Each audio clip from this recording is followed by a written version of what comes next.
તો તમારા મત મુજબ સેવા એટલે શું? સેવા એટલે વ્યક્તિને કોઈ પણ પ્રકારે મદદરૂપ થવું. મને એવું લાગે છે કોઈને કોઈ વસ્તુ આપીએ એ પણ સેવા છે, કોઈને આર્થિક મદદ કરી એ પણ સેવા છે, પણ કોઈને સારો વિચાર આપીએ એ પણ સેવા છે. તો તમારા સુરતની અંદર જ્યારે આવ્યા ત્યારે તમારી પહેલી નોકરી કઈ હતી અને કેટલા રૂપિયાથી તમારી શરૂઆત થઈ હતી? 10માની પરીક્ષા આપીને હું સુરત આવેલો 79-79માં. એ દરમિયાન આ પુસ્તકથી માંડી પ્રવૃત્તિમાં જોડાયેલો, પણ મારે નોકરી કરવી હતી. મહિનાનો પગાર. તો આજ જે ટેકનોલોજી છે એ ટેકનોલોજી આપણા માટે સારી છે કે આ સોશિયલ મીડિયા જે લાઈફ છે એ ખરાબ છે? સોશિયલ મીડિયા એ ખરાબ નથી, પણ એનો ઉપયોગ જો ખરાબ થાય તો એ જીવનને ખૂબ બરબાદ કરી નાખે છે. મોબાઈલને કારણે આપણો સમય વેસ્ટ થાય છે, આપણું મન ખરાબ થાય છે, એ બધી વાત સાચી છે. પણ તો આ વસ્તુઓ માટે એક તમારા દ્વારા એક અભિયાન શરૂઆત કરાયેલ કે વિચારોનું વાવેતર. એ વિચારોના વાવેતર વિશે થોડીક માહિતી આપી શકો? કે જે સૌરાષ્ટ્ર પટેલ સેવા સમાજનું જમનાબા વિદ્યાર્થી ભવનનું નિર્માણ કાર્ય શરૂ થયું, તો ત્યારે યુવાનોને મેં એવું કીધું કે એક કામ કરો, એ વિચારનું વાવેતર વાવતા વાવતા પણ માણસના જીવનની મહત્વની 3 જ જરૂરિયાત છે. તમે હાલની અંદર અત્યારે પાટીદાર સમાજ દ્વારા શરૂઆત એક પહેલ કરેલી છે, તો એના વિશે થોડીક માહિતી અમને જણાવો. કે સુરતમાં એક હોસ્ટેલ વ્યવસ્થા હોવી જોઈએ, અતિથિ ભવન જેવી વ્યવસ્થા હોવી જોઈએ, લોકોને સતત ઘડતરનું કામ થાય એના માટેની સુવિધા હોવી જોઈએ, લોકોને વર્તમાન સમયમાં સરકારી યોજના અને કારકિર્દી માર્ગદર્શન મળી શકે એવી એક સંસ્થા સુરતમાં હોવી જોઈએ. જમનાબા વિદ્યાર્થી ભવન આ નિર્માણ પામ્યા છે. મને એવું છે કે પાટીદાર સેવા સમાજ ટ્રસ્ટના વડીલોને જ્યારે થયું કે સમૂહ લગ્નની જરૂર છે અને ત્યારે પહેલા સમૂહ લગ્નનું આયોજન કર્યું. તારીખ હતી 23/11/1983 અને એ સમયે વડીલોને થયું કે સમૂહ લગ્નની અંદર સેવા માટે સ્વયંસેવકોની જરૂર પડશે અને એ સમયે એક વિદ્યાર્થી શિક્ષકોના ગ્રુપને સેવાનો લાભ મળ્યો અને એ સમૂહના એક વિદ્યાર્થીએ એવી સેવા કરી કે જે પહેલા સમૂહ લગ્નથી લઈ આજ દિન સુધીના 67માં સમૂહ લગ્ન સુધી એણે પોતાની સેવા આપી છે અને હાલમાં તે પોતે તેમાં પ્રમુખ પદે છે અને આ જ સમૂહ લગ્નની અંદર પોતે પણ પોતાના લગ્ન કરેલા છે અને તેમનું નામ છે કાનજીભાઈ ભાલાળા. આપણે સૌ એમને કાનજી કાકાના નામથી ઓળખીએ જ છીએ. તો વધારે સમય ન લઈએ અને પોડકાસ્ટની શરૂઆત કરીએ. હું ઋત્વિક કડકિયા માયપોડ સ્ટુડિયોમાં આપનું હાર્દિક સ્વાગત કરું છું. તો કાનજીભાઈ ભાલાળા, આજના પોડકાસ્ટની અંદર આપનું હાર્દિક સ્વાગત છે. Thank you. બસ આપના વિશે તો બધા લોકો જાણે જ છે. સૌ પ્રથમ જે 1983માં જે સમૂહ લગ્ન થયા એ વખતે કેવો માહોલ હતો અને એ વખતે તમે સેવા માટે જે ગયા હતા એ વિશેની થોડીક વાત કરશો? ખૂબ સરસ, કારણ કે મારી સામાજિક પ્રવૃત્તિનો 2 જ સમૂહ લગ્ન છે.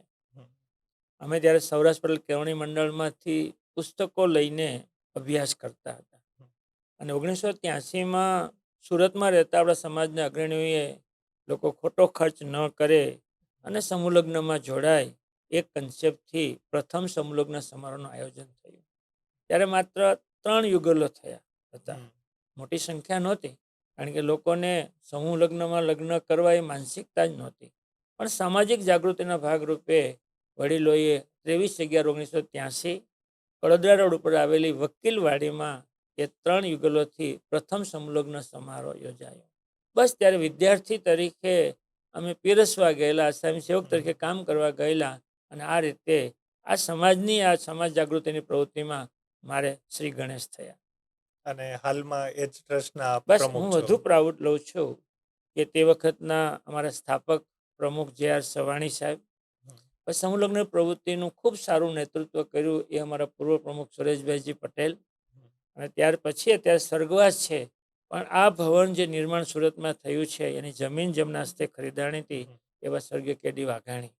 બસ એમની સાથે કામ કરતા કરતા લગભગ મેં તમામ હોદ્દાઓ પર કામ કર્યું છે. સ્વયંસેવકથી અત્યારે શ્રી સૌરાષ્ટ્ર પટેલ સેવા સમાજ સુરતના પ્રમુખ તરીકેની હું જવાબદારી નિભાવું છું. હું ગૌરવ મહેસૂસ કરું છું, ઋણભાવ પણ મહેસૂસ કરું છું કે સમાજે મને આટલો બધો અઢળક પ્રેમ આપ્યો છે. દાતાઓએ વિશ્વાસ મૂકીને દાન આપ્યું છે, તો કાર્યકર્તાઓએ ખૂબ તનતોડ મહેનત કરીને પ્રવૃત્તિ કરી છે. એટલે પટેલ સમાજની આ પ્રવૃત્તિમાં મને કામ કરવાનું ખરેખર ખૂબ ગૌરવ થયું છે. ટૂંકમાં એક પૂછીએ તો તમારા મત મુજબ સેવા એટલે શું? મને એવું લાગે છે કે સેવા એટલે વ્યક્તિને કોઈ પણ પ્રકારે મદદરૂપ થવું, સમાજના કલ્યાણની વાતો કરવી, જન સમાજ જે પીડાથી ભોગવતો હોય, પીડા અનુભવતો હોય, એ પીડા ઓછી કરવાનો પ્રયાસ કરવો. મને એવું લાગે છે કોઈને કોઈ વસ્તુ આપીએ એ પણ સેવા છે, કોઈને આર્થિક મદદ કરી એ પણ સેવા છે, પણ કોઈને સારો વિચાર આપીએ એ પણ સેવા છે. આપણા જનમાનસમાં જાગૃતિ લાવવા માટે અમે સમૂહ લગ્નનું એક માધ્યમ લોકોને જાગૃતિ માટે કરેલું કે સમૂહ લગ્નમાં જોડાવ, ખોટા ખર્ચા ઓછા કરો. ત્યાર પછી એ જ માધ્યમથી જળ સંચય અભિયાન, કુવા રિચાર્જિંગનું પણ બહુ મોટે પાયે એ સમૂહ લગ્નના માધ્યમથી કર્યું. 2008માં જ્યારે ભયંકર મંદી આવી અને બહેનો ઘેરે વર્ક કરતી હતી ટેક્સટાઇલ માર્કેટમાં, ત્યારે સમૂહ લગ્નના માધ્યમથી આવી જે બહેનો કામ કરતી હોય એને પ્રોત્સાહિત કરી. આશય એવો જ હતો કે બીજી બહેનો આવું વર્ક કરતી થાય અને પરિવારમાં એક પૂરક આવક થાય તો સમાજને ઘડવાનું, સમાજને જાગૃત કરવાનું, સમાજને કોઈ દિશા આપવાનું કામ પણ સેવા છે. અને એ જ કન્સેપ્ટથી આ સેવા પ્રવૃત્તિ ચાલે છે. તમે પણ જે સેવા પ્રવૃત્તિ શરૂઆત કરી, ખૂબ નાની ઉંમરથી શરૂઆત કરી, તો થોડું તમારા બાળપણ વિશે જાણીએ અને તમારા બાળપણની અંદર એવા કયા મૂલ્યો હતા કે જેના કારણે તમને એવો વિચાર આવ્યો કે મારે પણ આ સેવા કરવી છે? મને એવું લાગે છે કે એક સમજણ જે કેળવાવી જોઈએ એ બાળ માનસમાંથી કેળવાય. સૌરાષ્ટ્રમાં બાબરા તાલુકાનું બળેલ પીપરિયા ગામ, અને બસ અમારા ઘરની બાજુમાં જ લુહારની કોઠ કહીએ, લુહારની શોપ, લુહાર. હવે ત્યાં લોકો બેઠા હોય, લુહારીનું કામ કરતો હોય, તો મને બાળકો સાથે રમવાને બદલે એ વડીલો બેઠા હોય ને એની બાજુમાં હું બેસતો અને એની વાતો સાંભળતો. ત્યારથી બીજા બાળકો કરતાં કંઈક સમજણ કે કંઈક પરિપક્વતા મને થોડીક વહેલી આવેલી. એટલો મારો બેઝ હતો. મારા પરિવારના સંસ્કારો, મધ્યની વાતો તો હશે જ, પણ જ્યારે સુરત આવ્યા અને આર્થિક સ્થિતિ સારી નહોતી ત્યારે સૌરાષ્ટ્ર પટેલ કેળવણી મંડળ જે વિદ્યાર્થીઓને બુકો આપતા ભણવા માટેની, બસ એ બુકો લઈને હું કોલેજ કરતો. અને એવું થયું કે આ સંસ્થા આપણને બુક આપે છે, ભણવા માટેની ટેક્સ્ટ બુકો આપે છે, તો એ સંસ્થાને આપણે મદદ તો કરવી જોઈએ, એ સંસ્થામાં આપણે કામ કરવું જોઈએ, વિનામૂલ્યે ન લેવું જોઈએ. એટલે હું કોલેજ કરતો, સાથે પાર્ટ ટાઈમ નોકરી કરતો. એ ઉપરાંત પણ રવિવાર કે વધારાના સમયે હું એ સંસ્થાની ઓફિસે જાઉં, એ બધી બુક હોય એને બાઇડિંગ કરીએ, વિદ્યાર્થીને આપીએ. બસ કેળવણી મંડળે મને વિનામૂલ્યે વાપરવા માટે બુક્સ આપી. એના પ્રતિભાવમાં હું એ સંસ્થામાં કંઈક કામ કરું એટલો જ મારામાં વિચાર હતો. અને આ રીતે સામાજિક પ્રવૃત્તિમાં હું ઇન્વોલ્વ થતો જ ગયો અને આ પ્રવૃત્તિ આગળ વધતી ગઈ. બસ આ એક જ ટર્નિંગ પોઈન્ટ છે કે વિદ્યાર્થી કાળમાં ચાલો ને બીજા વિદ્યાર્થીને મદદરૂપ થઈએ, ચાલો ને આ સંસ્થાએ આપણા માટે કર્યું છે તે સંસ્થા માટે આપણે ભાવ પ્રગટ કરીએ. બસ એ ભાવથી એ કેળવણી મંડળમાં કામ કરતા હતા. અને એ કેળવણી મંડળમાં કામ કરતાં કરતાં માવજીભાઈ માવાણી અમારા મેનેજિંગ ટ્રસ્ટી હતા, એ અમને સમૂહ લગ્નમાં સેવા માટે લઈ ગયા અને સમૂહ લગ્નમાંથી આ સમાજ જોડે હું જોડાયો છું. બસ આટલો જ મારો બેઝ છે. પણ મારો આશય એવો હતો, માણસ તરીકે આપણે બીજા માણસને કોઈ પણ રીતે ઉપયોગી થઈએ, બસ એના ચહેરા પર થોડુંક સ્મિત આવે તો આપણે એવું લાગે કે આપણે એક માણસ તરીકે સારું કાર્ય કર્યું છે. બસ આટલો જ મારા મનમાં ભાવ છે. જ્યારે પણ કોઈ પણ સેવાની વાત કરીએ ને ત્યારે સમાજ તરફથી કે કોઈ પણ વ્યક્તિ એને મોઢેથી એક જ વાત હોય કે ફલાણા વ્યક્તિ આટલું દાન કર્યું, પણ એ તો એની પાસે પૈસા છે ને એટલે બોલી શકે. આ તો જે મધ્યમ વર્ગના માણસ હોય એ સેવા કરતા હોય ત્યારે એના ઘરની અંદર કઈ રીતે પૈસા આવતા હોય એ વ્યક્તિને જ ખબર હોય. તો તમારા સુરતની અંદર જ્યારે આવ્યા ત્યારે તમારી પહેલી નોકરી કઈ હતી અને કેટલા રૂપિયાથી તમારી શરૂઆત થઈ હતી? બહુ સરસ વાત કરી. શરૂઆતમાં મારા બ્રધરો તો ડાયમંડમાં કામ કરતા, ભાડાના મકાનમાં રહેતા. એટલે કોલેજ કરતાં કરતાં કંઈક આપણે કમાવવું જોઈએ. બસ હું FY BComમાં 10માની પરીક્ષા આપીને હું સુરત આવેલો 79 અને ત્યારે મારે એક વિષયમાં ઓછા માર્ક્સ હતા, અંગ્રેજીમાં હું ફેલ હતો, પણ પાસ ગણ્યા બધા વિષય તો કોઈ બીજી સ્કૂલ મને પ્રવેશ નહોતી આપતી. એટલે સોદાગરવાડમાં એંગ્લો ઉર્દુ હાઈસ્કૂલ આવેલી છે, મુગલીસરા, અને એમાં હું, એ મુસ્લિમ સ્કૂલ હતી, અમે એક ક્લાસ અમારો હિન્દુનો હતો, એમાં હું 11-12 ભણ્યો. એ દરમિયાન આ પુસ્તકથી માંડી પ્રવૃત્તિમાં જોડાયેલો. પણ મારે નોકરી કરવી હતી એટલે મેં સવારે નવયુગ કોમર્સ કોલેજ, સવારે 7 થી 10, 11 વાગ્યા સુધી કોલેજ હોય અને 11 વાગ્યાથી કોટસફિલ્ડ રોડ ઉપર આવેલી અપના બજાર, જે સુરત સેન્ટ્રલ કોઓપરેટિવ સ્ટોર, અપના બજાર કોઓપરેટિવ શોપ, ઓકે. એમાં હું નોકરી કરતો. મહિનાનો પગાર 150 રૂપિયા હતો. મહિનાનો? એક મહિના 150 પગાર. આ ઓકે. વાત હું કરું છું 80માં, 80-81માં. 150 રૂપિયા. હમ. બસ 150 રૂપિયા પગારે મેં લગભગ 2 વર્ષ એમાં જોબ કરેલી. બીજા વર્ષે 200 થયેલા. ડૉક્ટર કનુભાઈ માવાણી સાહેબે મને એ અપના બજારમાં નોકરી અપાવેલી. તો હું સવારે ઘરેથી વહેલો નીકળી જાઉં, નવયુગ કોમર્સ કોલેજમાં ભણવા જાઉં, ત્યાંથી સીધો નોકરીએ જાઉં, અને મારી સાથે એક બીજા ભાઈએ તમારું ટિફિન લેતા આવે. એ 5-6 વાગે અમારી જોબ પૂરી થાય. ત્યાંથી નીકળીને ખોડિયાનગર રોડ પર મારા એક રિલેટિવ્સને ત્યાં હું ટ્યુશન કરાવું, અને 9 વાગ્યે ઘરે જતો.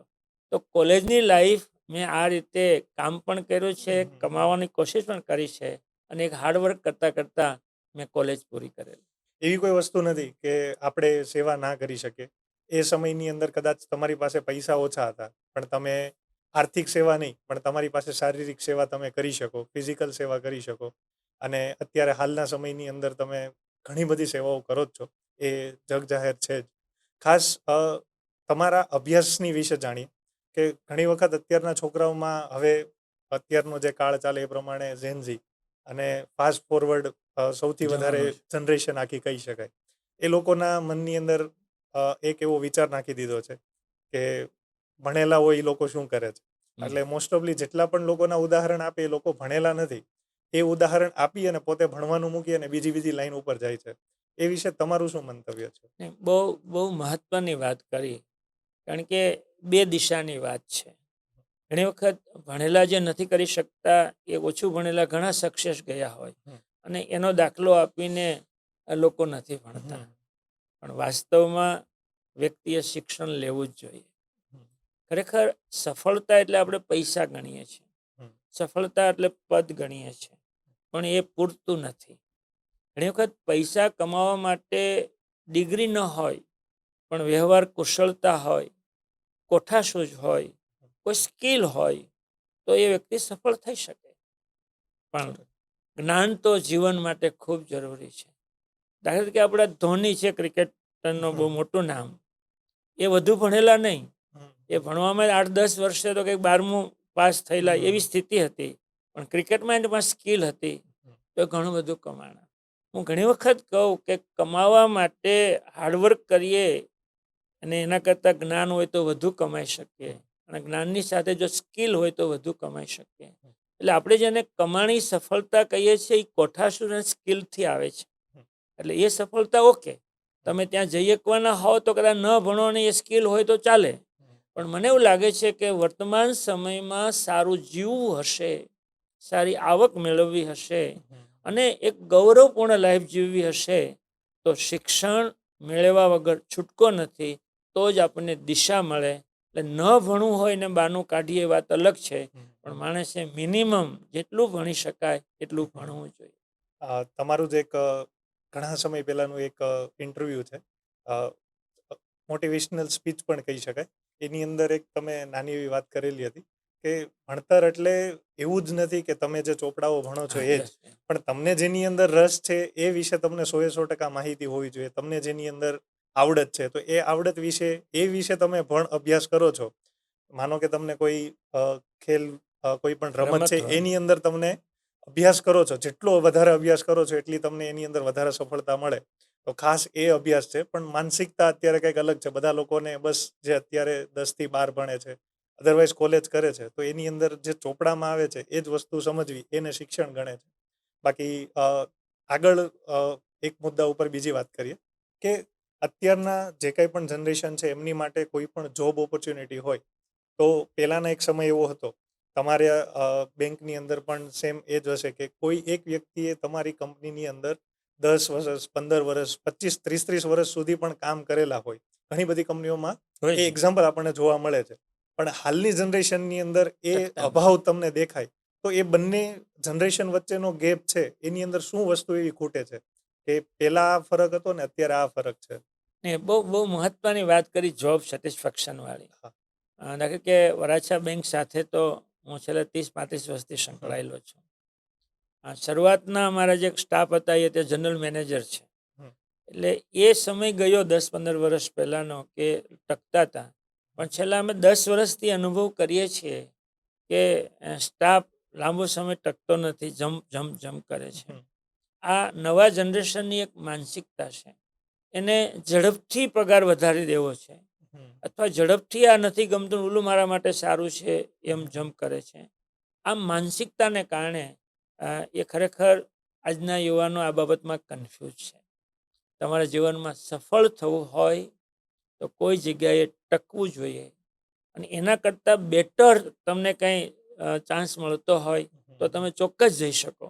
પણ ખાલી અહીંયા વધુ ગમી જશે ને આટલી નોકરીમાં જઈએ ને પછી નથી ગમતું ને તો જે હોય એના કરતાં ઓછા પગાર સ્વીકારવું પડે છે. એટલે બહુ જોઈ વિચારીને મળેલી એક જોબ માણસે છોડવી જોઈએ, અને એના કરતાં બેટર હોય તો જ જોબ છોડવી જોઈએ. મારા વરાછા બેંકમાં કોઈ સ્ટાફ જોબ છોડવાની વાત કરે ત્યારે એને કહીએ કે અમે જરાય તને રોકી રાખવા માંગતા નથી, પણ તારું ભવિષ્ય અહીંયા છે એના કરતાં જાજુ હોય તો જ તારે જવું જોઈએ. બીજી એક બહુ મહત્ત્વની વાત છે કે મોટાભાગની પ્રાઇવેટ જોબમાં શરૂઆતનો પગાર 10,000 15,000 જેટલો જ હોય. આ કોમર્સ ગ્રેજ્યુએશનની વાત કરીએ છીએ, સામાન્ય એન્જિનિયરિંગની વાત કરીએ છીએ. ત્યારે અત્યારના જનરેશનને 10-15,000 રૂપિયા પગાર ખૂબ ઓછો લાગે છે. અને ઘેરે કે પરિવારમાં મિત્રોમાં કે 10,000માં શું નોકરી કરવી હતી, એનું એ લેવલ કરતાં ચાલ ને આપણે ઓનલાઈન બિઝનેસ કરશું તો કમાશું. એ વાત એની સાચી છે, પણ તમે જો 2-5 વર્ષ એમાં ટકી જાઓ તો ત્યાં જ વધુ પગારની શક્યતા છે. એટલે આવી બધી બાબતને ધ્યાનમાં રાખીને વારંવાર નોકરીઓ છોડવી જોઈએ. તમારું ભવિષ્ય, તમારું કેરિયર એને બહુ સારા રીતે લાંબુ વિચારીને તમારે નિર્ણય લેવો જોઈએ.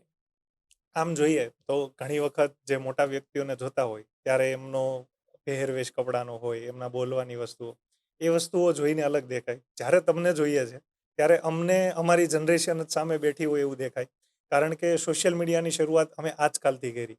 એ વસ્તુઓ આપ ઘણા છેલ્લા 15 વર્ષથી આ સોશિયલ મીડિયા સાથે જોડાયેલા છો. જે સમયની અંદર આ પોડકાસ્ટ નહોતા એ સમયે તમે ટીવી ઇન્ટરવ્યૂ કરેલા છે. એટલે ટેકનોલોજી સાથે આપ ખૂબ આગળ ચાલો છો. અને જ્યારે તમારો એક વિડીયો પણ જોયેલો જેના વિશે તમે વરાછા બેંક જ્યારે પહેલી વખત એટીએમ એસ્ટાબ્લિશ કરે છે અને એ વખતે તમે બાકી બધા લોકોને સમજાવો છો. તો હાલમાં અત્યારે ઘણી જનરેશન એવી છે કે જેને હજી પણ એટીએમ મશીન યુઝ કરતા નથી આવડતા. એટલે આટલા ટેકનોલોજી સાથે તમે આગળ છો, તો આ જે ટેકનોલોજી છે એ ટેકનોલોજી આપણા માટે સારી છે કે આ સોશિયલ મીડિયા જે લાઈફ છે એ ખરાબ છે? ના, સોશિયલ મીડિયા એ ખરાબ નથી, પણ એનો ઉપયોગ જો ખરાબ થાય તો એ જીવનને ખૂબ બરબાદ કરી નાખે છે. આટલું બધાએ સમજવું જોઈએ. જ્યારે શરૂઆતમાં ટીવી આવી ત્યારે લોકો ખૂબ આ ટીવી દૂષણ બનશે એવી ચિંતાઓ કરતા હતા. અને શરૂઆતમાં મને બરાબર યાદ છે કે મોબાઈલનો જ્યારે વપરાશ શરૂ થયો અને મોબાઈલથી આ નવું જનરેશન બાળકોને બહુ નુકસાન થઈ રહ્યું છે, ત્યાં તમામ દૂષણો આ મોબાઈલ ને સોશિયલ મીડિયાને કારણે લોકો અનુભવી રહ્યા છે. આની જાહેર પ્રવચનોથી માંડી ખૂબ ચિંતા થતી હોય છે. ત્યારે હું એક બહુ સ્ટેટમેન્ટ આપતો કે મોબાઈલને તમે જીવનમાંથી ક્યારેય અવગણી શકશો જ નહીં. એનો સદુપયોગ શીખો, એ જ માણસ માટે શ્રેષ્ઠ છે. મોબાઈલ ન જ વાપરવા એવી વાતો કર્યા પછી એક પણ વ્યક્તિ મોબાઈલ નહીં વાપરે એવું બનતું જ નથી. તો લોકોમાં નેગેટિવિટી નાખવાથી વાતાવરણ ઘરનું પણ બગડે છે. અને બાળકો પ્રત્યે વડીલો નફરત કરતા કે તું મોબાઈલ મૂકતો નથી, બાળકો પણ ઘર સાથે સંઘર્ષમાં આવે છે અને પરિસ્થિતિ બગડે છે. એટલે મોબાઈલને ક્યારેય છોડી નહીં શકીએ. અને આમ રમૂજીભરી વાત તો ત્યારે થયેલી, સ્કૂલમાં ક્લાસીસમાં કોઈ મોબાઈલ લઈને બાળક આવે તો બહુ મોટો ચોર પકડાણો હોય એમ શિક્ષકો આચાર્ય પાસે લઈ જાય, વાલીને બોલાવે, આ મોબાઈલથી બાળક બગડી જાય છે અને વાલી મારી પણ લે. આવી ઘટનાઓ જોઈ છે. પણ જેવો કોરોના મહાકાળ શરૂ થયો, મારા મહાકાળ શરૂ થયો, ત્યારે આખી સ્કૂલ મોબાઈલ મારફત બાળકના હાથમાં આવેલી. કેવો વિરોધભાસ થયો. અને બસ કોરોના મહામારીને પછી આ મોબાઈલ આપણા જીવનનો બહુ મહત્વનો ભાગ બની ગઈ છે. મોબાઈલને કારણે આપણો સમય વેસ્ટ થાય છે, આપણું મન ખરાબ થાય છે. એ બધી વાત સાચી છે, પણ વર્તમાન જીવનમાં સારું જીવવું હોય તો મોબાઈલનો સદુપયોગ, સોશિયલ મીડિયાનો સદુપયોગથી કારકિર્દી બનાવો, જીવન બનાવો. એ જ આ ટેકનોલોજીના સમયમાં લોકોને આ મહત્વની સલાહ છે. અત્યારના સમયની અંદર ઘણા બધા લોકો મોસ્ટ ઓફલી આપણે જોઈએ તો બધાના પગાર ધોરણ છે એ પગાર ધોરણ કરતાં એ લોકોના ખર્ચા વધારે દેખાય છે. એ ખર્ચાઓ પૂરા કરવા માટે લોકો લોન લે છે. બાળકની ફીસ, પરિવારની હા. જવાબદારી, બધી જ વસ્તુની અંદર જ્યારે પુરુષ ફસાય ત્યારે આખી જિંદગી એ સ્ટ્રેસની અંદર કાઢતો હોય, ક્યારે પોતાની માટે સમય નથી કાઢી શકતો. તો આ વસ્તુઓ માટે એક તમારા દ્વારા એક અભિયાન શરૂઆત કરાયેલું જે જનરલી બધા માટેનું હતું કે વિચારોનું વાવેતર. એ વિચારોના વાવેતર વિશે થોડીક વધારે ડીપમાં માહિતી આપી શકો? ખૂબ મને એવું લાગે છે કે વર્તમાન સમયની આ જરૂરિયાત છે અને એ અમે શરૂ કર્યું છે. પણ એનો બેજ એટલું બધું લોકોને માટે ઉપયોગી થશે એવો અમને ખ્યાલ નહોતો. મને તો એવું હતું કે જેની પાસે પૈસા હોય એ પૈસા લોકોને આપે છે. આપણે શું આપી શકીએ?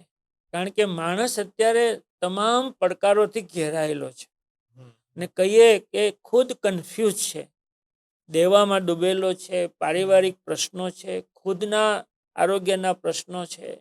એને કારણે બધું હોવા છતાં મોજ નથી. તો આવા સમયે લોકોને આપણે શું ઉપયોગી થઈએ? અને ત્યારે એમાંથી એક વિચાર શરૂ થયો કે ચાલો ને એમને સારું જીવવા માટેના વિચારો આપીએ. અને એ બેઝથી વિચારોનું વાવેતર શરૂ થયેલું. પણ એની પણ એક નાનકડી ઘટના એવી કે જે સૌરાષ્ટ્ર પટેલ સેવા સમાજનું જમનાબા વિદ્યાર્થી ભવનનું નિર્માણ કાર્ય શરૂ થયું અને ત્યાં બાંધકામ શરૂ જ પ્રાથમિક ધોરણે હતું. ત્યારે લોકો મળવા આવે, પણ એ આવે ત્યારે અમે ન હોઈએ, અમે હોય તો એ આવે નહીં અને એવું થતું હતું. તો યુવાનો આવતા થાય તો આ પ્રવૃત્તિ જોડે જોડાઈને આપણે કામ કરતા થાય. તો ત્યારે યુવાનોને મેં એવું કીધું કે એક કામ કરો, તમે અઠવાડિયે એક વખત ફિક્સ સમયે જ આવો. ગુરુવારે તમે આવો, કાલ ગુરુવાર છે, કાલથી આવો, આપણે અડધો કલાક વાતો કરશું.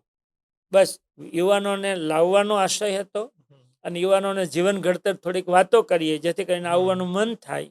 બસ યુવાનોને લાવવાનો મારો સ્વાર્થ હતો અને એને જીવન ઘડતરની વાતો કરીએ. જે સમાજને કંઈક મારે આપવું હોય તો એ મારી એક દિશા હતી. અને એમાંથી હજુ ભવનનું નિર્માણ થતું હતું. જેમ જેમ નિર્માણ થતું હતું ત્યાં જેટલી જગ્યા મળે ત્યાં અમે એ વિચારનું વાવેતર વાવતા અત્યારે 159મો ગુરુવાર આ 14મી મેએ અમે કરશું. એટલે 3 વર્ષ સતત એક પ્રવૃત્તિ ગુણવત્તા સાથે થઈ હોય અને વિચારનું વાવેતર કરવા પાછળનો આશય એ જ છે. અને એને પણ અમે એક સેન્ટર લાઈન બનાવી છે કે આપણે વિચારો આપવા. તો કયા આપવા? કારણ કે અત્યારે વિચારોની કોઈ તાણ જ નથી. યુદ્ધ છે ને, હોનું છે ને, પેટ્રોલ ડીઝલ વાપરવાનું એ પણ છે. ઘણા પ્રશ્નો છે. પણ માણસના જીવનની મહત્વની 3 જ જરૂરિયાત છે. આ બહુ લોજિક સમજો. 3 જ જરૂરિયાત છે. એક જરૂરિયાત એને ખુદને લાંબુ જીવવું છે. એક છે. એક જરૂરિયાત જેને મોજ શોખ અને મોજથી જીવન જીવવું છે, એના માટે પૈસા જોઈએ છે. એના માટે કામ કરીએ છીએ. અને કામ કરીને પૈસા કમાણા પછી આખરે એમ કે હાશ શાંતિ જોઈએ છે.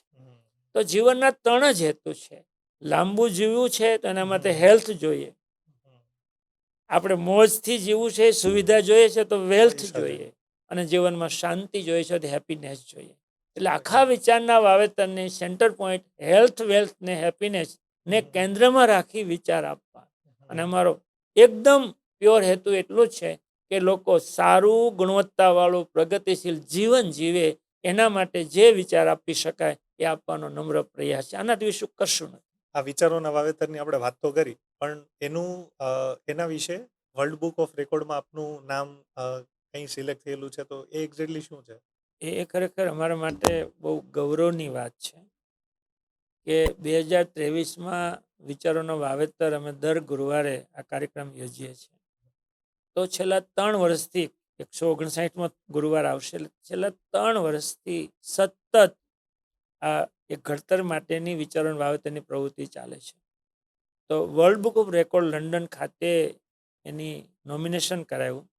તો એ વર્લ્ડ બુક ઓફ રેકોર્ડમાં આ વિચારનું વાવેતર કાર્યક્રમ સ્થાન પામશે. કારણ કે કોઈ પણ એક જ કાર્યક્રમ એક જ કન્ટેન્ટ ઉપર 159 ગુરુવાર સુધી યોજાયો હોય, ઇટ્સ એ રેકોર્ડ. અને એ રેકોર્ડ આ બુકમાં સ્થાન પામશું. એનું ગૌરવ શ્રી સૌરાષ્ટ્ર પટેલ સેવા સમાજ અને આખી ટીમ જે કામ કરે છે એને થશે કે ચાલો ને વિચારના વાવેતરની વાત દુનિયાએ નોંધ લીધી અને રેકોર્ડ સ્થાન પામી એ સામાન્ય વાત નથી, અમારા માટે બહુ ગૌરવની વાત છે. અને આ જ સ્ટ્રેસવાળી લાઈફમાં તમારું એક સેન્ટેન્સ છે કે જ્યારે શરીર થાકે ત્યારે સ્નાન કરી લેવાય અને જ્યારે મન થાકે ત્યારે હસી લેવાય. તો એ હસવા વિશે તમારું શું માનવું છે? આ પણ બહુ મોટી સાયકોલોજી પણ છે ને શરીર વિજ્ઞાનની આ વાત છે. ખરેખર માણસે સારું જીવવું હોય ને તંદુરસ્ત જીવવું હોય તો પેલા શરીરને સમજવું જોઈએ કે આપણું શરીર વર્ક કેમ કરે છે. અને એના માટે તમારે એક સાક્ષી ભાવે શરીર અને મનને બેયને સમજવા જોઈએ કે શરીર શું કામ કરે છે અને આપણું મન શું કામ કરે છે. ખરેખર તો ક્યારેય માણસ પોતાને લાંબુ જીવવું છે છતાંય શરીર વિશે ક્યારેય વિચારતો જ નથી અને એ વિશે જાણતો પણ નથી અને જાણી લીધા પછી એને પકડી પણ રાખતો નથી.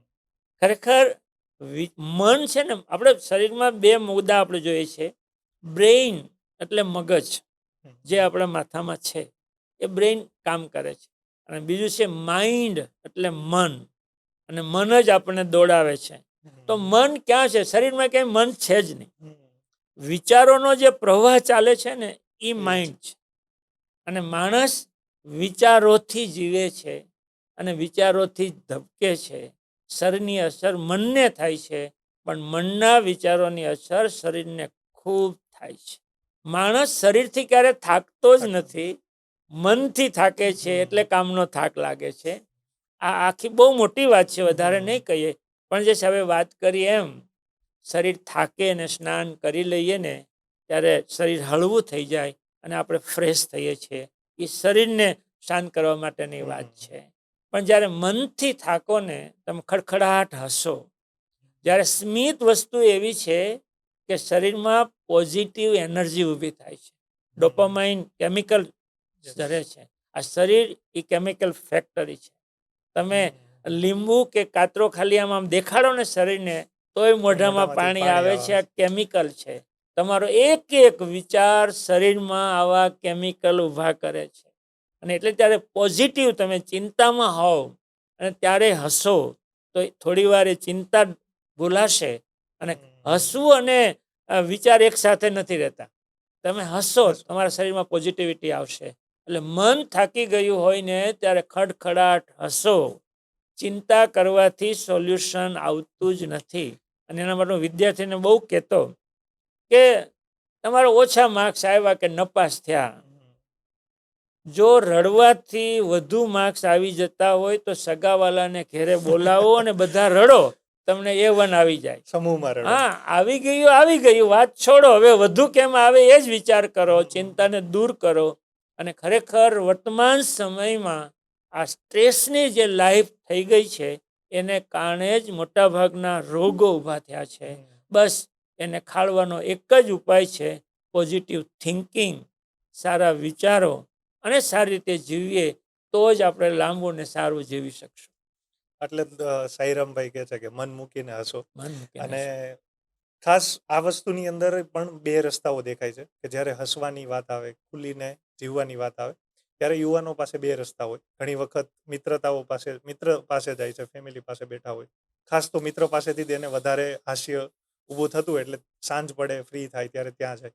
અને બીજા રસ્તાઓ હેપીનેસ ગોતવા માટે લોકો દૂષણ, જે વ્યસનોની અંદર એમાંથી પણ જ ગયા પોતાની હેપીનેસ ગોતે છે. તો મિત્ર હોવા જોઈએ તો કેવા હોવા જોઈએ, અને વ્યસનથી શા માટે બચવું જોઈએ? મિત્રતાની તો જેટલી વાતો કરીએ તેટલી ઓછી છે. માણસને જીવવાનો આધાર જે પૂરો પાડે છે ને એક પરિવાર અને મિત્ર. તમે કેવું જીવશો, તમારી જીવનશૈલી કેવી આવશે, તમારી માનસિકતા કેવી બંધાશે, તમારો સ્વભાવ કેવો થશે, એ બધો આધાર પરિવારના સંસ્કારો અને પરિવારની માવજત અસર કરે છે. અને બીજું કોઈ અસર કરતું હોય તો સંગત, મિત્રતા અસર કરે છે. મિત્રતાના વિચારો આપણા જીવનમાં ખૂબ મોટી અસર કરે છે. અને એટલે જ સારા મિત્ર હોવા જોઈએ. આપણને પણ મોટિવેટ કરે અને આપણને સારા વિચારો આપે, અને આપણી સાથે આપણા વિચારોને એ આપણને પુશ પણ કરે. અને આવા મિત્ર હોવા જોઈએ. અત્યારે વર્તમાન સમયમાં સૌથી મોટા બે દૂષણ છે. એ દૂષણ ઘર સુધી આવ્યા હોય તો માત્ર ને માત્ર ખરાબ સંગતને કારણે આવ્યા છે. પહેલું છે ડ્રગ્સ. આ ડ્રગ્સ લેતો કોઈ પણ વ્યક્તિ થયો છે તો 110% એની સંગતમાંથી જ ડ્રગ્સનું દૂષણ આવ્યું છે.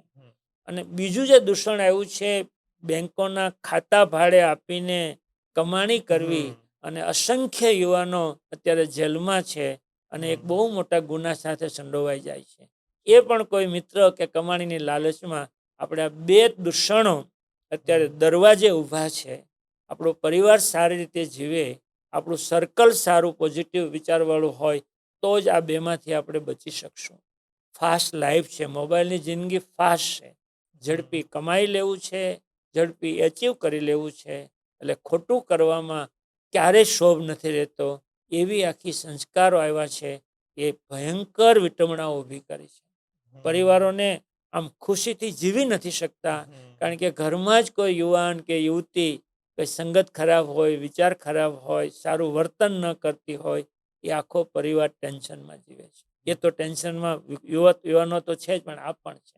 પણ એમ છતાંય હું ખૂબ પોઝિટિવ છું. જે લોકો કમાય છે, જે લોકો અલગ અલગ કૌશલ્ય સાથેના વ્યવસાયમાં લાગી ગયા છે, એ બહુ એટલે બહુ ગૌરવ થાય એવી વેવમાં છે. અત્યારે સોલાર પેનલનું જે મેન્યુફેક્ચરિંગ ચાલે છે, એમાં તમામ એના મેન્યુફેક્ચરરો યંગ છે. એ લોકો અત્યારે આમ આખું ઊંચું જોઈને આપણે પ્રાઉડ થાય એ હદે પ્રગતિ કરી છે. એ સામાન્ય યુવાનો છે. તો એણે શોધ્યો ને બિઝનેસ, એણે બિઝનેસ મન ભરીને કર્યો ને. તો વ્યસન કરવાને બદલે બિઝનેસનું વ્યસન કરવું જોઈએ સારા, જેથી કરીને આપણે આપણા રાષ્ટ્રનું પણ કલ્યાણ કરીએ. આ રાષ્ટ્રની વાત આવી છે ને, મારે બહુ નમ્ર ભાવે કહેવું છે કે પ્રગતિશીલ યુવાનો છે ને એ જ રાષ્ટ્રની મૂડી છે. બાકી બધા આપણે બોજ છીએ. તમે રાષ્ટ્ર માટે શું કરો છો? એક એવી પ્રોડક્ટ બનાવો ને દુનિયા ખરીદે તો રાષ્ટ્ર માટે તમે મૂડી છો. બાકી બહારથી લાવીને વાપરવાના જ હો તો રાષ્ટ્ર માટે મોટું ભારણ છો. આજનો યુવાન આ દિશામાં જાય એવું શિક્ષણ, આ દિશામાં જાય એવી કેળવણી, અને આ દિશામાં જાય એવા એના ચાન્સીસ ને સરકારનો સહકાર આવા યુવાનોને આપવાનો જરૂર છે. નકર યુવાનોનો દેશ થોડા જ વર્ષોમાં આપણે ઘરડાનો દેશ બનવા માંડશું, પછી પ્રગતિ કરવાનો અવકાશ નથી. એવા સ્થાને એવા સમય આપણે ઊભા છીએ. હાલના સમયની અંદર તમે જે વાત કરી એ પ્રમાણે યુવાનોને શિક્ષણની જરૂર છે, સારા સંસ્કારની જરૂર છે. પણ ઘણી વખત જ્યારે ગ્રામ્ય વિસ્તારમાંથી જે લોકો સુરત જેવા, અમદાવાદ જેવા, રાજકોટ જેવા શહેરની અંદર જ્યારે સ્થળાંતર કરતા હોય ત્યારે એમની માટે શિક્ષણ ખૂબ જરૂરિયાત તો છે, પણ મુશ્કેલ. એટલું મોંઘું હોય છે. અને સાથે એમને રહેવાની વ્યવસ્થા હોય એ પણ ઘણી વખત મોંઘી હોય છે. એમને રહેવું કઈ જગ્યાએ, સગાવાલાને ત્યાં રહીએ તો અત્યારે એક નાનું પરિવાર હોય એ પોતાના પરિવાર પૂરતું જ કરી શકે. નથી રહી તો શકતા. એ વ્યક્તિઓ માટે તમે હાલની અંદર અત્યારે પાટીદાર સમાજ દ્વારા શરૂઆત એક પહેલ કરેલી છે, તો એના વિશે થોડીક માહિતી અમને જણાવજો. આપણે જે વાતો કરીએ એ ચિંતાના જ ભાગરૂપે એમ થયું કે સુરતમાં એક હોસ્ટેલ વ્યવસ્થા હોવી જોઈએ, અતિથિ ભવન જેવી વ્યવસ્થા હોવી જોઈએ, લોકોને સતત ઘડતરનું કામ થાય એના માટેની સુવિધા હોવી જોઈએ, લોકોને વર્તમાન સમયમાં સરકારી યોજના અને કારકિર્દી માર્ગદર્શન મળી શકે એવી એક સંસ્થા સુરતમાં હોવી જોઈએ. અને એટલે જ જમનાબા વિદ્યાર્થી ભવન, જે સુરત કામરેજ રોડ, વાલક પાટિયા પાસે મણિબેન પટેલ ચોકમાં આ નિર્માણ પામ્યા છે. લગભગ 5500 વાર જમીનમાં 3 લાખ ચોરસ ફૂટના બાંધકામમાં આ તમામ સુવિધાઓ છે. બસ સુરતમાં 15 લાખથી વધુ સૌરાષ્ટ્રવાસી પાટીદારો વસે છે. તો એની એક આસ્થાનું કેન્દ્ર હોય કે અહીંથી જશો તો અમને કંઈક માર્ગદર્શન મળશે. એના માટે સેવા પ્રવૃત્તિનું કેન્દ્ર હોય, એને જરૂરી સુવિધાનું કેન્દ્ર હોય, એવા આશયથી આ જમનાબા વિદ્યાર્થી ભવનનું નિર્માણ કર્યું છે. 1000 વિદ્યાર્થીઓ જે ઉચ્ચ અભ્યાસ કરતા હશે, 12મા ધોરણ પછી કોલેજ કરતા એ CA કરતા હોય, BCom કરતા હોય, BComની સાથે સાથે બીજું કંઈ કરતા હોય, GPSC પરીક્ષાની તૈયારી કરતા હોય, CA જેવી પ્રોફેશનલ પરીક્ષાઓની તૈયારી કરતા હોય, એવા વિદ્યાર્થીઓને સારી વાંચનની વ્યવસ્થા મળે, સૌરાષ્ટ્રવાસીઓ તરીકે આપણે કદાચ બંગલાઓ હશે અને સુવિધાઓ હશે, પણ બાળકોના શિક્ષણનું જે એટમોસ્ફિયર ઘરમાં હોવું જોઈએ એ તો નથી જ. અને પરિણામે આવી ઉચ્ચ કારકિર્દીની તૈયારી કરતા વિદ્યાર્થીઓને સેપરેટ વાંચવાની વ્યવસ્થા મળે એટલે આ જમનાબા વિદ્યાર્થી ભવનમાં 1000 ભાઈઓ માટેની હોસ્ટેલ વ્યવસ્થા શરૂ કરી છે. લોકોને ત્યાં મહેમાન આવે તો અત્યારે હવે ગમે ત્યાં એ સુવા જઈ શકે કે આપણે ઉતારો આપી શકીએ એવી પણ ક્યાંય અનુકૂળતા નથી. ત્યારે મારા સમાજનું આ ભવન છે ને ત્યાં આપણે ઉતારો આપવું તો લગ્ન પ્રસંગથી માંડી કોઈ મહેમાન આવે તો 100 વ્યક્તિ સુધી એ અતિથિ ભવનમાં એને ઉતારાની વ્યવસ્થા છે ને ખૂબ સારા આ વ્યવસ્થા સુવિધાઓ કરી છે. તો એક અતિથિ ભવનનું પણ મુદ્દો છે. આ એક થઈ સુવિધા રહેવા માટેની, પણ વાતો આપણે કરી છે જીવનની, યુવાનોની ઘડતરની. મને એવું છે કે સારા વિચારની જરૂર છે, પણ સારા વિચારો વાંચનથી મળે. એટલે પુસ્તક વાંચન થાય એની ખૂબ જરૂર છે. કદાચ દર્શક મિત્રો આપણે આપણા પરિવારની ચિંતા કરતા હોય કે આટલી બધી આ વાતાવરણમાં હું મારા પરિવારને સુખી કેમ કરીશ. જો આ ચિંતા થતી હોય તો એનો એક જ ઉપાય છે કે ઘેરે સારા પુસ્તકોનું વાંચન શરૂ થવું જોઈએ. તમારી ઉંમર કેવડી છે એ અગત્યનું નથી. આખું ઘર વાંચતું હશે ને તો નાના બાળકોય વાંચતા થશે. અને ભણતા વિદ્યાર્થીઓ એની ટેક્સ્ટ બુક સિવાયનું બીજું પણ ખૂબ વાંચે. જીવનમાં જ્ઞાન કરતા વિવેક મહત્વનો છે.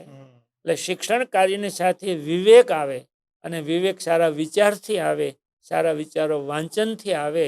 એટલે જમનાબા વિદ્યાર્થી ભવનમાં 50,000 પુસ્તકોની ક્ષમતાવાળું એક પુસ્તકાલય કર્યું છે.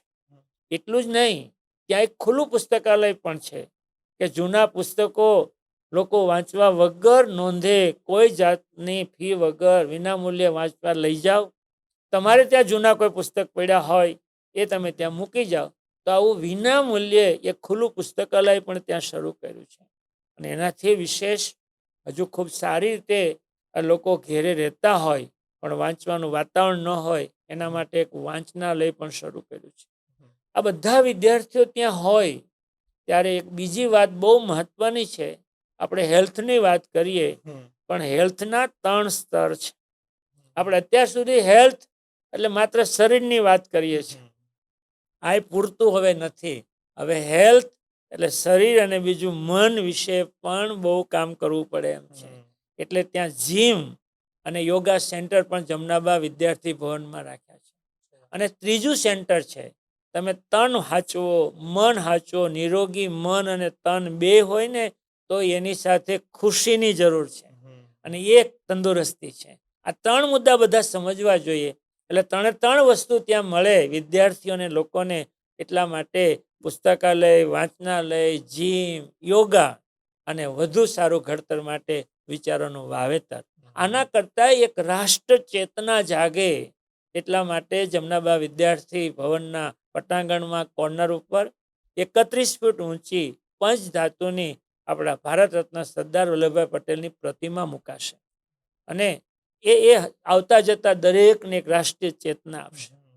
અને અમે ત્યાં એવું પણ કરવાના છીએ કે દરરોજ સવારે 10 વાગે એ જેમ આઝાદીની લડત કે આપણે શાળામાં પ્રભાત ફેરીમાં બ્યુગલ વાગે ને, બ્યુગલ બાળકોને પરેડ કરાવે ત્યારે દરરોજ 10 વાગે સરદાર સાહેબને પ્રતિમા પાસેથી એક બ્યુગલ વાગશે, જેથી કરીને આવતા જતા બધાને સરદાર સાહેબની હાજરીનો એક મેસેજ મળે. અને બ્યુગલ સાંભળે ને એટલે ઓટોમેટિક રાષ્ટ્રીય ચેતનાનો જ ભાવ આવે. આવું પણ કરવાના છે. તો બસ એક સારા સમાજનું નિર્માણ થાય, એક સારા રાષ્ટ્રનું નિર્માણ થાય એટલા માટે આ જમનાબા વિદ્યાર્થી ભવન છે. આપણે પાટીદારો છીએ. વિચાર તો કરો, સૌરાષ્ટ્રમાં ગામડામાં 2 બળદની સાથે 3જા બળદ બનીને માત્ર કામ કરતા હતા એ સમાજ સુરત આવીને સુખી થયો છે. પણ એ સુખી થવામાં આપણે જે ઐતિહાસિક ઘટના હોય એને પણ ક્યારેય ન ભૂલવી જોઈએ. અને એ છે કેશુભાઈ પટેલ. એટલે કેશુભાઈ પટેલના નામનું 400 સીટનું એક આખું ઓડિટોરિયમ બનાવ્યું છે. અને એ ઓડિટોરિયમની બહાર દરવાજે 2 ફોટોગ્રાફ લાગશે. એક આપણા સૌરાષ્ટ્ર રાજ્ય બન્યું ત્યારે એના પ્રથમ પ્રમુખ હતા, મુખ્યમંત્રી હતા ઢેબરભાઈ પટેલ, ઢેબરભાઈ. અને એક હતા આપણે ગુજરાત રાજ્યમાં મુખ્યમંત્રી કેશુભાઈ પટેલ. પટેલ. એ બંને મહાનુભાવોની એના કાર્યકાળમાં બહુ મહત્વના નિર્ણયને કારણે આજે પાટીદારો ગુજરાતમાં અમદાવાદ હોય કે સુરત હોય ત્યાં બધે બહુ સુખી છે. આ બે મહાનુભાવ ઢેબરભાઈએ વાવે એની ખેતી, જો વાવે એની ખેતી ખેતર ન કર્યું હોત તો 7/12 ખેડૂતોના નામ ક્યારેય દાખલ થયા જ ન હોત. અને ત્યાર પછી કેશુભાઈ પટેલે નવી જમીન ખેતીની ખરીદવા માટે 8 કિલોમીટરનો કાયદો દૂર ન કર્યો હોત તો અમદાવાદ કે સુરતમાં સૌરાષ્ટ્રના ખેડૂતના દીકરાઓ જમીન લઈ ન શક્યા હોત. તો આજે જે કંઈ સમૃદ્ધિ, જે કંઈ આપણી પાસે આજે જીવન છે એ જીવનમાં આ બે મહાનુભાવો બહુ મહત્વના છે. એનો પણ અહેસાસ હંમેશા થાય એટલા માટે કેશુભાઈ પટેલ ઓડિટોરિયમનું નામ રાખ્યું છે. અને આ જમનાબા વિદ્યાર્થી ભવન માત્ર હોસ્ટેલય નથી, માત્ર અતિથિ ભવન નથી, વાંચનાલય પૂરતું નથી, પણ સૌથી મહત્વનું એ છે કે પાટીદાર સમાજનો 2000 વર્ષનો ઇતિહાસ છે. એ ઇતિહાસને ડિજિટલ ફોર્મમાં પાટીદાર મ્યુઝિયમ કે તો મ્યુઝિયમ પાટીદાર ગેલેરી બનવાની છે કે કોઈ પણ આવે તો એ મ્યુઝિયમને નિહાળશે તો 2000 વર્ષની જે આખી જર્ની છે પાટીદાર સમાજની, એ જર્ની એ ડિજિટલ ફોર્મમાં સમજી શકશે અને જોઈ શકશે, જેથી કરીને સૌરાષ્ટ્રના પાટીદારોની દુનિયાભરના જે લોકોને પાટીદારો સમજવા હશે ને એ લોકો આ પાટીદાર ગેલેરીની મુલાકાત લેશે. આવું એક ભવન સુરતમાં બની રહ્યું છે એનું પ્રાઉડ મને એવું લાગે છે કે સૌ કોઈને હશે અને મને પણ છે. પોડકાસ્ટના અંતભાગ તરફ જઈએ. ટૂંકમાં એક છેલ્લો એક મેસેજ કે આટલું તમારું જીવન જ્ઞાન ભરેલું છે, આટલા વર્ષનો અનુભવ છે, તો મૂળ જે વાત કરીએ તો એ આપણું મૂળ છે આપણા માતા પિતા, કે જ્યાંથી આપણી શરૂઆત થતી હોય, આપણા વિચારોની શરૂઆત થતી હોય. તો એમનો રોલ તમારા જીવનની અંદર કેવો રહ્યો છે? નહીં, ખાલી કહેવા ખાતર હું નથી કહેતો, પણ મારા વિચારમાં, મારી માન્યતામાં, મારા સ્વભાવમાં સૌથી મહત્વનો રોલ હોય તો એ મારા મધરનો, મારા બાનો છે. હું બા કહેતો, એ હંમેશા પોઝિટિવ થિંકિંગ કરતા. ગમે તે વાત હોય તોય ખોટું કરવું નહીં અને પોઝિટિવ, સારું સારું. અને એને કારણે મારામાં એક પોઝિટિવિટી આવી. અને જે સ્વભાવની વાત આવી તો હંમેશા કોઈને દુઃખ લાગે એવું ક્યારે બોલવું નહીં, દુઃખ લાગે એવું કરવું નહીં. આ એક ગુણ મને ખૂબ સારો મારા જીવનમાં છે. અમે 5 ભાઈ ને 2 બહેન, એક ભાઈ હયાત નથી, તો અમે અમારા બધામાં કંઈ ને કંઈ સ્વભાવ અમારા મધરનો છે. અને મારામાં જે પરિપક્વતા હતી કે સમજણ છે એમાં એ મહત્વનો રોલ મારા મધરનો છે. મારા ફાધર પણ કશું ભણેલા નહોતા, પણ સાચી વાત કહું, અત્યારના વાલી અને એ વાલીમાં ફરક એટલો છે, એ વાલીને કંઈ ખબર નહોતી તોય સંતાનો સારું ભણતા હતા. અત્યારે વાલીને વધુ પડતી ખબર છે તો સંતાનોને ડિસ્ટર્બ કરે છે, એવી સ્થિતિ થઈ છે. પણ એ મારા મધરનો રોલ અમારા માટે ખૂબ મહત્વનો છે, એનો મને ખૂબ આનંદ છે. ટૂંકમાં પોડકાસ્ટ પૂરો કરતા પહેલા અમારા દર્શકોને તમારા તરફથી કોઈ એક વાત કરવી હોય કે જેના એના જીવનની અંદર એને કામ લાગી શકે અને એ પણ પોતે સફળ બની શકે. ખૂબ ખૂબ આભાર. પહેલાં તો આખી વાત આ માધ્યમથી લોકો સુધી તમે પહોંચાડી શકો, હું સહૃદયથી આભાર માનું છું. કારણ કે આખરે વાત પહોંચાડવા માટેનું માધ્યમ પણ જોઈએ ને. સમાજની મારી કોઈ પણ પ્રવૃત્તિ હોય ને તો એ પેપર મીડિયા હતું, પછી ટીવી મીડિયા હતું, એણે જ વાત લોકો સુધી પહોંચાડીને મહત્ત્વની બનાવી છે. સમૂહ લગ્ન જ્યારે યોજતા હતા ત્યારે પેપર મીડિયા હતા અને એણે સમૂહ લગ્નની એટલી બધી વાતો, આખું પાનું ભરી ભરીને મેટર આપી હશે. એને કારણે સમૂહ લગ્નની જાગૃતિ આવીને બીજા લોકો પણ સમૂહ લગ્ન કરતા થયા. રિયલ નેટવર્ક ને ટીવી ચેનલો બધી, જય જવાન નાગરિક સમિતિની જે પ્રવૃત્તિ અમે કરતા હતા ત્યારે શહીદોના જવાનોને મદદ કરવા માટેની અપીલો થતી હતી, એ રિયલ નેટવર્કના માધ્યમ થતી હતી. એમાં લોકોએ બહુ દાન આપ્યું. એ પ્રવૃત્તિ પણ આ સોશિયલ મીડિયાનું જ માધ્યમ થયું. બસ એવા જ માધ્યમથી આજે જમનાબા વિદ્યાર્થી ભવનની વાત લોકો સુધી પહોંચાડવા માટે બહુ મહત્ત્વનું કામ થયું છે. એટલે હું વિશેષ આભાર માનું છું. મારે દર્શકોને વિશેષ કશું નથી કહેવું, બસ ચાલો આપણે સારું ગુણવત્તાવાળું જીવન જીવીએ, આપણી નવી પેઢી પણ પ્રગતિશીલ બને અને આપણે બહુ ખુશ રહીએ, આપણો દેશ મહાન બને, એ દિશામાં આપણે સારું જીવીએ. એટલી જ વાત તમારા સુધી કહેવાની મારી લાગણી છે. Thank you very much. ખૂબ ખૂબ આભાર. આપ સૌ દર્શક મિત્રોનો પણ ખૂબ ખૂબ આભાર અને ફરી આવા પોડકાસ્ટની અંદર મળતા રહીશું. જય હિન્દ, જય ભારત.